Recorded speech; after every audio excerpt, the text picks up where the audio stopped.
So then let's consider first of all, what is a mind in the grip of vicious circles? Well, one of the most obvious instances that we all know is the phenomenon of worry. The doctor tells you that you have to have an operation. And that has been set up so that automatically everybody worries about it. But since worrying takes away your appetite and your sleep, it's not good for you. But you can't stop worrying, and therefore you get additionally worried that you are worrying. And then, furthermore, because that is quite absurd and you are mad at yourself because you do it, you are worried because you worry because you worry. That is a vicious circle.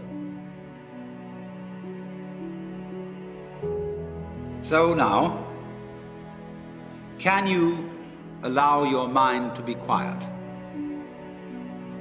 Isn't it difficult? Because the mind seems to be like a monkey, jumping up and down and jabbering all the time. Once you've learned to think, you can't stop. And an enormous number of people devote their lives to keeping their minds busy and feel extremely uncomfortable with silence. When you're alone, nobody's saying anything, there's nothing to do. There's this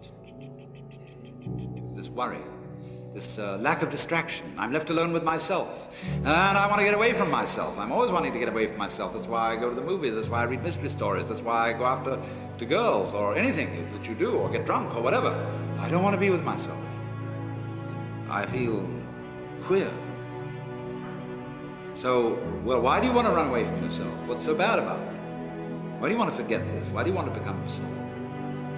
Because you are addicted to thoughts. This is a drug, a real dangerous one. Compulsive thinking, going on and on and on and on and on all the time. It's a habit. So there's a difficulty about stopping that activity. And you really have to stop it if you want to be sane. Because if I talk all the time, I don't hear what anyone else has to say. Then I'll end up in the situation of having nothing to talk about but my own talking.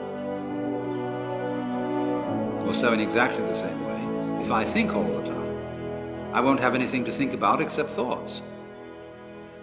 So in order to have something to think about, there are times when you simply must stop thinking.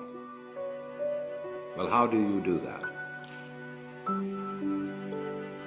The first rule is don't try to. Because if you do, you will be like someone trying to make rough water smooth with a flat iron. And all that will do will stir it up. So in the same way as a muddy, turbulent pool quiets itself when left alone, you have to know how to leave your mind alone. It will quiet itself.